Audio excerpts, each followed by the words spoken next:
हरे रामेति कृष्णेति नाम संकीर्तनं सदा लोकक्षेमाय कुर्वन्तं प्रेमिकं सद्गुरुं भजे। श्रुतिस्मृतिइतिहासानां पुराणानां च वैष्णवाः सारभूतेयमाभाति श्रीमद्वैष्णवसंहिता। अत्र संकीर्तितः कृष्णः शरणागतवत्सलः प्रतिश्लोकं प्रतिपदं प्रत्यक्षरमपि प्रियाः। अलं भागवतं शास्त्रं वेत्तुं भगवतो गुणान् भागवतानाञ्च वेत्तुं वैष्णवसंहिता। अलं भागवतं शास्त्रं वेत्तुं भगवतो गुणान् भागवतानाञ्च वेत्तुं वैष्णवसंहिता। भागवतामुचुः अहो भाग्यम् अस्माकं देशिकोत्तमः यद्वयं त्वन्मुखाम्भोजम् अकरन्दमधुरताः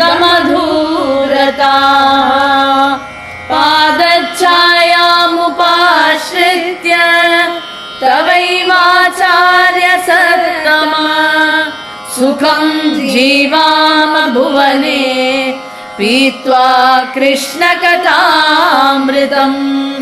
माता पिता त्वमेवासि मित्रं बन्धुस्त्वमेव हि त्वमेव सद्गुरुश्चासि त्वमेव कुलदैवतम्। अव्याजकरुणा सिन्धो सर्वसद्गुणसंयुत संसारसागरतस्मात् सद्गुरो क्षिप्रमुद्धर।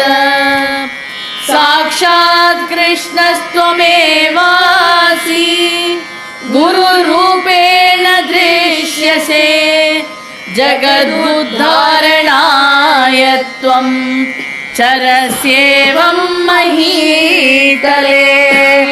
परित्यज्य स्वयं वेणुं तुम्बवीणां प्रगृह्य च कृष्णसङ्कीर्तनं कुर्वन् चरसि त्वं हरिर्ननु।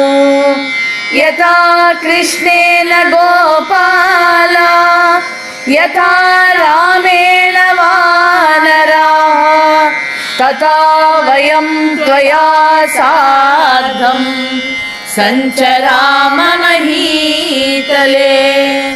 गूढं मनुष्यभावेन तव माहात्म्यमद्भुतं प्रकाशय महाबुद्धे लोकेऽस्मिन् मङ्गलाय हि। सारं संगृह्य शास्त्राणां सद्गुरो करुणानिधे अस्माकं श्रोतुकामानाम् उपदेशं कुरु प्रभो। श्री सद्गुरुवाच शृणुध्वं साधवः सर्वे सर्वशास्त्रार्थ संग्रहम् सर्वत्र सर्वदा नित्यं कीर्तनीयो व्रजात्मजः।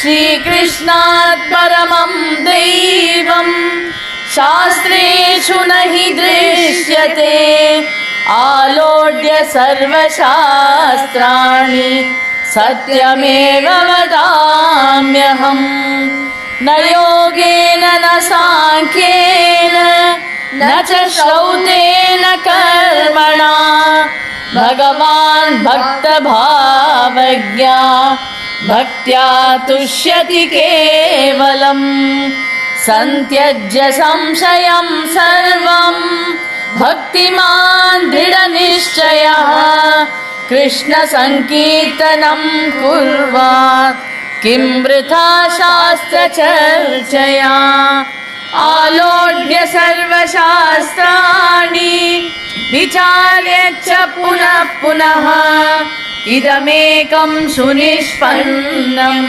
ध्येयो नारायण सदा भक्तिरेव परा नृणां हरिसान्निध्यदायिनी तस्मात् समाचरेत् भक्तिं किमन्यैः क्षुद्रसाधनैः अर्जुनोद्धवयोरग्रे भगवानिदमब्रवीत् अहं भक्त्यैव सुलभो मां भक्त्यैव वशीकुरु नैव योगेन तपसा ज्ञानेन च कर्मणा भक्त्यैव लभ्यते कृष्णः परमात्मा सनातनः भगवान् नारदो व्यासः प्रह्लादो ध्रुव एव च वाल्मीकिरम्बरीषश्च मारुतिश्च विभीषणः गजेन्द्रो गोपकन्याश्च पाञ्चाली पाण्डवास्तथा पुण्डलीको बलिर्भीष्मः सनकादय एव च येऽन्ये भागवता लोके विष्णुचित्तादय कलौ ते सर्वे भक्तियोगेन स्वाधीनं चक्रिरे हरिम् कर्मयोगो ज्ञानयोगो भक्तियोग इति स्फुटम् योगत्रयं पुराणेषु प्रोक्तं वैकुण्ठसाधनम् तत्र विष्णुं वशीकर्तुं भक्तिरेव गरीयसी संकीर्तो भक्तिरत्नेन स्वभक्तं भजति प्रभुः प्रह्लादोक्तप्रकारेण भक्तिस्तु नवलक्षणा तत्रापि कीर्तनं मुख्यं कलिकल्मषनाशनम् कीर्तनं त्रिविधं प्रोक्तं नामरूपगुणाश्रयम् तत्रापि सुलभं नृणां श्रीपतेर्नाम कीर्तनम् तस्मादहर्निशं भक्तः कुर्यात् तन्नाम कीर्तनम् न देशकालनियमः कीर्तनीयः सदा हरिः निसर्गबन्धुं गोविन्दं त्यक्त्वा मर्त्यस्य सर्वदा अन्यथा शरणं नास्ति सत्यं सत्यं वदाम्यहम् माता पिता पतिर्पत्नी पुत्रो मित्रश्च बन्धवः शरीरपोषकाः सर्वे भगवानात्मपोषकः बन्धुभिः पोषितो देहो मरणायैव कल्पते अमृतत्वमाप्नोति जीवो गोविन्दपोषितः कालक्षेपो न कर्तव्यो विना गोविन्दकीर्तनम्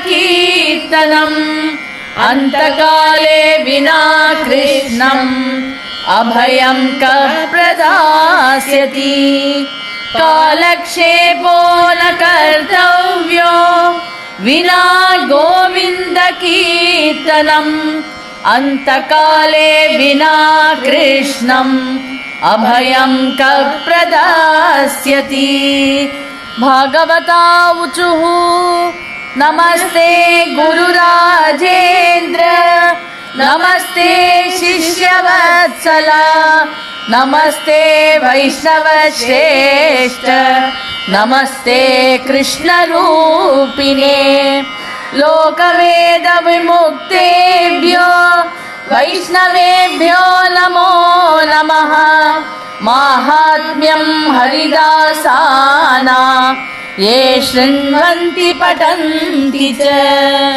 श्री सद्गुरुवाच भगवन्नाम बोधेन्द्र स्वामिने गुरवे नमः समर्त्यते भक्तिपूर्वं श्रीमद्वैष्णव संहिता निमित्तीकृत्य मां देवः स्वयं बोधेन्द्रदेशिकः